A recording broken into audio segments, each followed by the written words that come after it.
everyone, welcome back. I'm Tony Nobley Jr.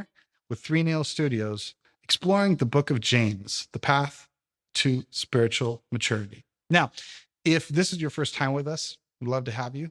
Thank you so much. You might want to check out the first 8 episodes and get caught up. Here's a quick review. James is teaching us how to move forward in our spiritual maturity, how to be a complete Christian. Part of the way to do this is to start by a mentality of selflessness, a mentality that looks out in the world and says, how can I be a servant? A big, huge part of that is putting that into words. And he's given us several steps along the way on how to do that. And finally, in the beginning of chapter 4, he really sets the tone with all the different ways that we might be struggling on our growth and some obstacles. We call that episode Tough Love. And this is the second part to that tough love, starting in verse 5. Let's check out what he has to say. Now listen, you rich people, weep and wail because of the misery that is coming on you. Your wealth has rotted, and your moths have eaten your clothes. Your gold and silver are corroded. Their corrosion will testify against you and eat your flesh like fire. You have hoarded wealth in the last days. Look, the wages you failed to pay the workers who mowed your fields are crying out against you. The cries of the harvesters have reached the ears of the Lord Almighty. You have lived on earth in luxury and self-indulgence. You have found yourselves in the day of slaughter. You have condemned and murdered the innocent one who was not opposing you. Be patient then, brothers and sisters, until the Lord's coming. See how the farmer waits for the land to yield its valuable crop, patiently waiting for the autumn and spring rains. You too be patient and stand firm, because the Lord's coming is near. Don't grumble against one another, brothers and sisters, or you will be judged. The judge is standing at the door. Brothers and sisters, as an example of patience in the face of suffering, take the prophets who spoke in the name of the Lord. As you know, we count as blessed those who have persevered. You have heard of Job's perseverance and have seen what the Lord finally brought to him. The Lord is full of compassion and mercy. Above all, my brothers and sisters, do not swear, not by heaven or by earth or by anything else. All you need to say is a simple yes or no. Otherwise, you will be condemned. Now, again, we call this tough love too because James is being very aggressive here. He comes out really strongly. But I think if we look at some key concepts, we'll begin to understand why he's doing it in this way. The first is this idea of misery, right? He talks about rich people and the misery that will come onto them. This word gives very, very bad vibes. It's exactly what it sounds like, suffering. But the idea in this context is the suffering that other people had, the suffering by which they built up their wealth is the suffering that's coming for them. Now keep in mind that in the karma religion, in the idea of samsara, it means that in the next life, you're going to get what's coming to you. But what James is saying is that God isn't going to wait until the next life. He's saying right here in this one, you will have suffering. If you have taken advantage of others, then God is going to watch and see that it happens to you. Now, other people may not see that. It may not be obvious to everyone, but just know that that is coming. Now, that seems really harsh, but in order to understand why it's so important, we need to understand this idea of self-indulgence.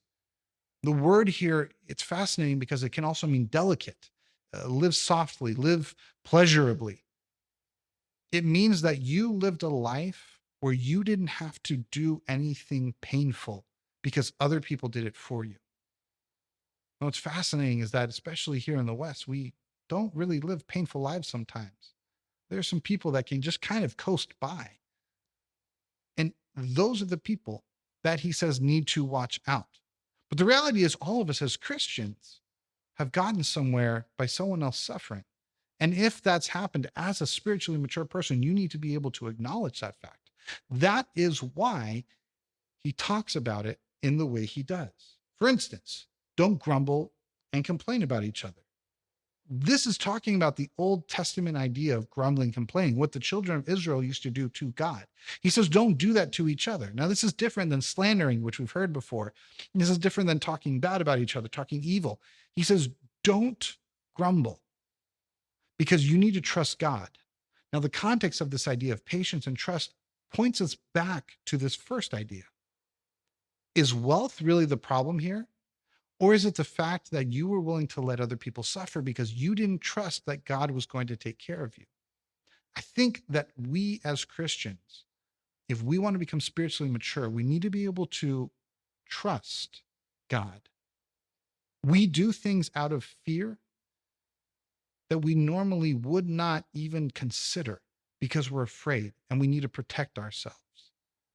And what James is saying is you don't need to protect yourself.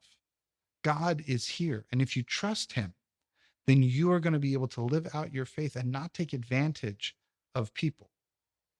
And finally, this idea of patience, wait on God, buying into that idea of trust. God is going to take care of you. So do things the right way. Now, if the last chapter was a little aggressive, this one, it's full out war. And a lot of people have taken this to mean that, oh, you can't be wealthy and money is a bad thing.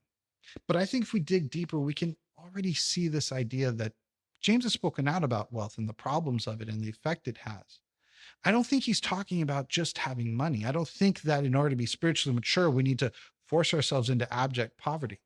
But I do think we need to acknowledge the fact that if we have money, a spiritually mature person, a complete person is going to know that that money is going to be used to help others. Yes, we can also live a life that we don't have to be miserable all the time. But those profits, whether it's a profit of time, of love, of finances, can be used selflessly. It's the mentality. And that, I think, is what James is really trying to hammer into us. Where we start from is what matters. The problem with the rich isn't that they're not willing to give their money up. It's that they weren't mature enough to trust God and to wait on him. And because of that, they compromised their faith. They compromised living out the true example. And so because of that, the suffering they caused will come back on them. And this is tough to hear, but as Christians, we need to ask ourselves, are people suffering because of what I've done, the decisions that I've made to make my life easier? Those are the questions we have to ask if we're going to continue to grow into that complete and mature person. Because if we're trying to live out our faith, if we're trying to grow, then we have to look out and say, am I causing harm? Hope you enjoy it. It's a bit of a tough message, but I'm so excited. Please stick around. We have one more episode. I hope you enjoy it. Hey everyone, thanks so much for watching. We hope you enjoyed it. Please don't forget to subscribe to our channel. We have more content that we'd love for you to watch. Also, it really helps us if you can like and leave some comments for us. It just helps us expand knowing what we want to put out next, and also lets us know where you're at and how we can connect with you. Thanks so much. We'll see you in the next episode.